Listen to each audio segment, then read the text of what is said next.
Hi guys, मैं नकुल कुमार अपने channel Nakul sir classes में आपका स्वागत करता हूं। और बिना टाइम खर्च किए हम इस प्रैक्टिस सेट को स्टार्ट करते हैं, जो कि सी टैट और टैट के लिए मोस्ट इंपॉर्टेंट रहने वाला है। और इसमें से मैक्सिमम ऐसा मान लो कि क्वेश्चंस आते हैं, ठीक है। जितने भी करवाऊंगा सभी ऐसा मान लो कि घुमा फिरा के आने वहीं इस क्वेश्चन है, तो रिलेटिव है। तो स्टार्ट करते हैं हम बिना टाइम खर्च किए। निम्न में से कौन सा युग्म सही नहीं है, ठीक है। तो स्टार्ट कर दें। तो सीखने का उद्दीपक अनुक्रिया सिद्धांत किसका? थॉर्नडाइक का। ये राइट है कि ये जो हमारा थॉर्नडाइक ने दिया था सीखने का उद्दीपक अनुक्रिया सिद्धांत।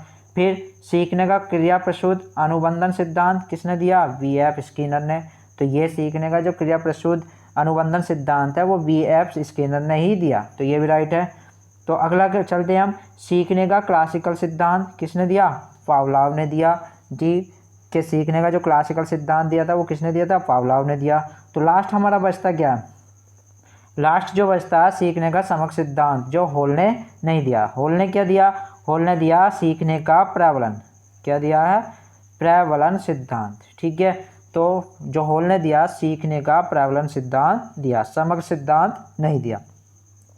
तो इसलिए इसका राइट ऑप्शन हमारा डी हो गया। तो यह है दूसरे क्वेश्चन के निम्न में से किसका नाम सुजनन शास्त्र के पिता से जुड़ा है? किसका? क्रो एवं क्रो, या गाल्टन, या रोज, या वुडवर्थ। तो किसके नाम से जुड़ा है? तो जो ये हमारा सुजनन शास्त्र जो है ये कब शब्द यूज करा था? ये 1883 में। और किसने किया था? ये जो शब्द क्या था वो करा था गाल्टन ने, ठीक है। गाल्टन ने जो है ना सर्वप्रथम 1883 ईस्वी में ये सुजानकी शब्द का पहली बार प्रयोग किया था, ठीक है। और जो गाल्टन है पूछ लेता है कौन से देश से हैं ये, तो ये हमारे फ्रांस से हैं। कहाँ से? फ्रांस से, यानी कि ये फ्रांसीसी हैं, ठीक है। तो सुजान शास्त्र में क्या होता है कि मानव के आनुवांशिक गुणों में सुधार से संबंधित अध्ययन किए जाते हैं। किसका? मानव के आनुवांशिक गुणों में सुधार से संबंधित अध्ययन किया जाता है। तो इसका राइट ऑप्शन होगा हमारा बी। किसने? गाल्टन ने। ओके, अगला क्वेश्चन चलते हैं। तो अगला क्वेश्चन जो है हमारा वो क्या है कि ये ग्रंथियों के आधार पर व्यक्ति के विभिन्न प्रकारों की चर्चा किसने की है? क्रेसमर ने, युंग ने, या केनन ने, या स्प्रेंजर ने। तो किसने की है? तो ये किया हमारा ऑप्शन नंबर थर्ड, यानी कि सी, केनन ने। किसने? केनन ने। और क्रेसमर ने क्या करा है? शारीरिक आधार पर व्यक्ति के विभिन्न प्रकार की चर्चा करी है। तो इसका राइट ऑप्शन हमारा क्या हो गया? सी हो गया, केनन, ठीक है। अगला क्वेश्चन क्या है कि सृजनात्मक मौलिक परिमाणों को अभिव्यक्त करने की मानसिक प्रक्रिया है, यह कथन है किसका है? कोल एवं ब्रुश का, या ड्रेवहल का, या डी हान का, या क्रो एवं क्रो का। तो इसका राइट ऑप्शन जो चुनना है हमें, तो इसका राइट ऑप्शन होगा वो कौन थे? हमारे ऑप्शन नंबर डी, कौन? क्रो एवं क्रो, ठीक है। तो अगला क्वेश्चन चलेंगे कि विद्रोह की भावना की प्रवृत्ति निम्न में से किस अवस्था से संबंधित है? पहला, बाल्यावस्था से, या शैशवावस्था से, या पूर्व किशोरावस्था से, या मध्य किशोर अवस्था से। तो विद्रोह करता है बालक, और वो उस कौन सी अवस्था में होता है जब किसी भी बात का विद्रोह की भावना उत्पन्न करता है। तो उससे क्या, वो कौन सी एज होती है? एज की बात करें तो 10 से क्या होती है? 14 वर्ष की होती है। कितनी? 10 से 14 वर्ष के मध्य की जो उम्र है वो हमारी क्या होती है? विद्रोह की भावना प्रवृत्ति उत्पन्न करने वाली अवस्था होती है। और इस पोजीशन पे क्या होता है? शारीरिक एवं मानसिक, कौन सा? शारीरिक और मानसिक, है ना। शारीरिक और मानसिक संरचना में तीव्र परिवर्तन होता रहता है। और ये जो अवस्था होती है हमारी वो होती है पूर्व किशोर अवस्था। ऑप्शन नंबर कौन सा होगा इसका? राइट सी होगा, ठीक है। अगले क्वेश्चन पे चलते हैं। नेक्स्ट क्वेश्चन क्या है? सीखने की वह अवधि जब सीखने की प्रक्रिया में कोई उन्नति नहीं होती है, क्या कहलाती है? कि सीखने की वह अवधि, वह सीखने की प्रक्रिया में कोई उन्नति नहीं होती है, क्या कहलाती है? क्या?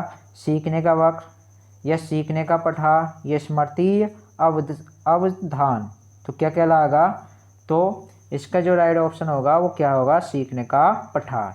तो सीखने का पठार क्या है, यह क्या होती है, सीखने की प्रक्रिया को रोकती है या उन्नति नहीं होने देती है। ठीक है, अगला क्वेश्चन अच्छा क्वेश्चन है, कई बार आ भी चुका है ये और इससे रिलेटिव सवाल भी पूछ लेता है।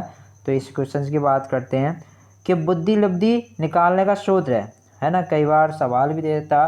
तो बुद्धि लब्धि जो IQ है हमारा, IQ निकालने का जो फॉर्मूला है वो किसके बराबर है, मानसिक आयु गुणा वास्तविक आयु, या वास्तविक आयु बटे मानसिक आयु, या मानसिक आयु बटे वास्तविक आयु गुणा 100, या लास्ट में बचा हमारा वास्तविक आयु प्लस मानसिक आयु। तो बताना IQ किसके बराबर होता है या बुद्धि लब्धि का सूत्र क्या है। तो बुद्धि लब्धि का जो सूत्र है वो हमारा क्या, ऑप्शन नंबर 3 क्या होगा, मानसिक आयु बटे वास्तविक आयु गुणा 100। ठीक है, तो नेक्स्ट क्वेश्चन पे चलते हैं। तो अगला क्वेश्चन है, सीखने में प्रयास व भूल के सिद्धांत का प्रतिपादन किसने किया, कॉलर ने किया, या पावलोव ने किया, या थॉर्नडाइक ने किया, या गेस्टाल्ट ने किया। तो किसने किया है, इसका हमें चुनना है ऑप्शन।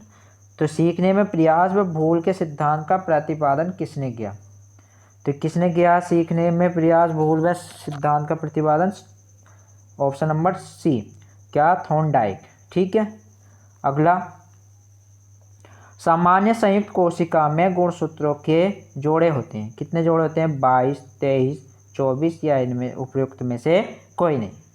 तो सामान्य संयुक्त कोशिका में जो गुणसूत्र होते हैं वो हमारे होते हैं 23 जोड़े। कितने होते हैं, 23 जोड़े। या बात करें जोड़ों के अलग, जो संयुक्त कोशिका में कुल कितने गुणसूत्र होते हैं, अगर गुणसूत्र पूछ लेता है तो हमारे होते हैं 46 गुणसूत्र, और जोड़ों में बात करता है तो 23 जोड़े। तो इसका राइट ऑप्शन 23 जोड़े कौन सा होगा, बी ऑप्शन होगा। ठीक है, अगला क्वेश्चन, क्रियक प्रसूद अनुबंधन सिद्धांत का प्रतिपादन किया। पीछे पहले क्वेश्चन में हमने बताया किसने किया, हॉल ने किया, या थॉर्नडाइक ने करा, या हेगार्टी ने करा, या स्कीनर ने करा। किसने करा,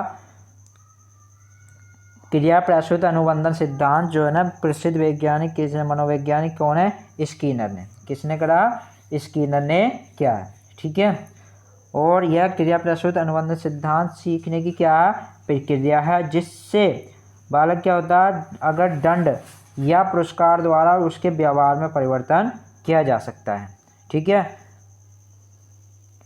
फिर नेक्स्ट क्वेश्चन है, कॉलर निम्न में से किससे संबंधित है, बताओ कॉलर जो है किससे संबंधित है, अभिप्रेरणा का सिद्धांत, या विकास का सिद्धांत, या व्यक्तित्व का सिद्धांत, या अधिगम का सिद्धांत। तो कॉलर जो हमारे किससे संबंधित हैं, कॉलर है हमारे अधिगम का सिद्धांत से संबंधित है। ऑप्शन नंबर कौन सा होगा, डी राइट होगा। अगला, बुद्धि के तरल क्रिस्टलीय प्रतिमान के प्रतिपादक कौन थे, केटल, या थॉर्नडाइक, या वर्नर, या स्कीनर। तो कौन थे, तो इसके जो थे वो थे हमारा केटेल। ठीक है, केटेल क्या, बुद्धि के तरल क्रिस्टलीय प्रतिमान के प्रतिपादक थे। अगला क्वेश्चन,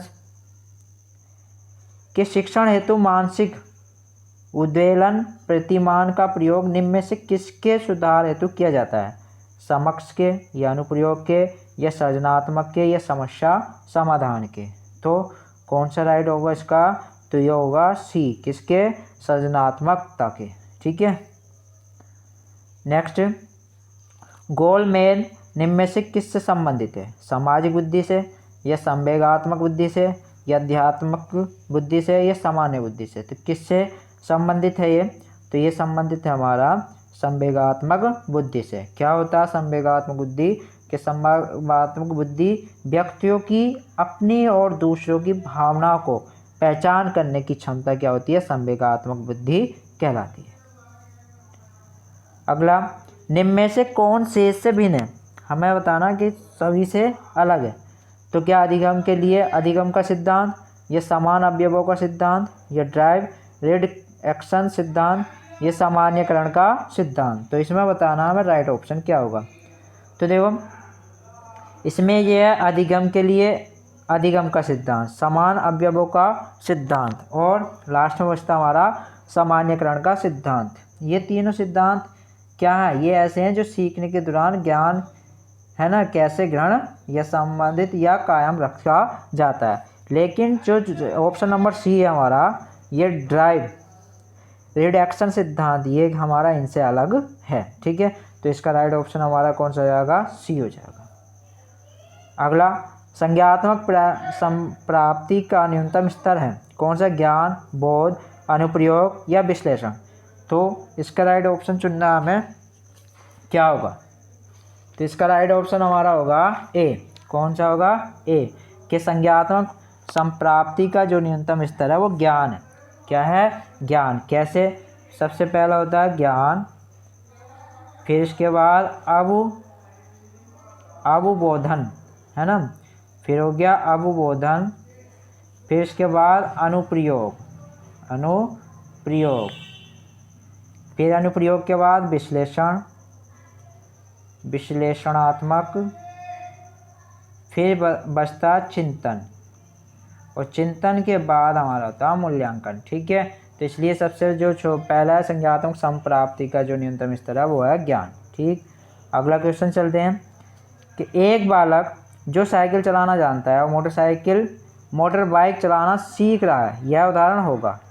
बहुत सिंपल सवाल, क्षैतिज अधिगम अंतरण का या ऊर्ध्व अधिगम अंतरण का या द्विपार्श्विक अधिगम अंतरण का या कोई भी अधिगम अंतरण नहीं। तो क्या होगा, बालक जो साइकिल चलाना सीख रहा है और उसी के बाद जो है मोटर बाइक चलाना सीखता है, तो समान प्रक्रिया के लिए समान अवस्था है ना। जैसे कि वो क्या कर रहा है, ज्ञान का अर्जन कर रहा है, यानी कि अर्जित ज्ञान की सहायता से समान प्रकार की समस्याओं को निम्न स्तर से उच्च स्तर की ओर हल करने की क्षमता उत्पन्न कर रहा है। तो ये क्या कहलाता है, ऊर्ध्व अधिगम अंतरण कहलाता है, यानी कि निम्न स्तर से उच्च स्तर की समस्या को हल करने की जो क्षमता क्या होती है वो। तो अगला क्वेश्चन जो है ना, निम्न में से कौन सा अधिगम के पठार का कारण नहीं है। तो क्या प्रेरण की सीमा, विद्यालय का सहयोग, शारीरिक सीमा या ज्ञान की सीमा। तो कौन सा होगा, अधिगम का जो पठार है वह स्थिति है जब व्यक्ति के सीखने की क्षमता में प्रगति नहीं होती। क्या नहीं होता, अधिगम का पठार जो है ना वो प्रगति नहीं हो, कब, जब वो सीखे। ठीक है, तो उसमें प्रगति नहीं होती। तो इसमें जो है कौन है, शारीरिक सीमा, क्या, शारीरिक सीमा और ज्ञान की सीमा और प्रेरण की कमी या प्रेरण की सीमा आदि क्या है, ये अधिगम के पठार के कारण है। ठीक है, लेकिन जो विद्यालय का सहयोग है ये ज्ञान के पठार का कारण नहीं है। तो इसका राइट ऑप्शन हो गया बी। अगला, अधिगम अनुभव और प्रशिक्षण के परिणाम स्वरूप व्यवहार में परिवर्तन है, यह कथन किनके द्वारा दिया गया। पहला, गेटर्स व अन्य या मार्गन और गिलीलैंड, फिर स्किनर या क्रॉन वेंक। तो किसके द्वारा दिया गया ये, तो ये हमारा ए ऑप्शन, क्या, गेटर्स व अन्य। ठीक है, अगले क्वेश्चन पे लास्ट हमारा क्वेश्चन है, क्या स्टैनफोर्ड ने परीक्षण का मापन करता है, किसका, व्यक्तित्व का, पढ़ने की दक्षता का, बुद्धि का या उपयुक्त में से कोई नहीं। ये क्वेश्चन भी मोस्ट है हमारा, कई बार पूछा गया है ना, सीटेट और टेट में कई बार पूछा गया। तो स्टैनफोर्ड ने परीक्षण मापन करता है, किसका करता है, ये करता है बुद्धि का। तो बुद्धि लब्धि जो सूत्र है मैंने तुम्हें बताया, ये क्या क्या होता है, मासिक आय बटे वास्तविक आय गुणा 100। ठीक है, तो आज ये वीडियो यहाँ तक ही। अगर तुम्हारे ये वीडियो समझ में आता है तो केवल लाइक कर दीजिए। अगर तुम्हारा ये वीडियो अगर पसंद आया हो तो लाइक कर दीजिए, और लाइक के साथ साथ अगर तुम्हारा मन हो तो इस चैनल को सब्सक्राइब कर लेना। ओके, डेट्स ऑल, और जय हिंद।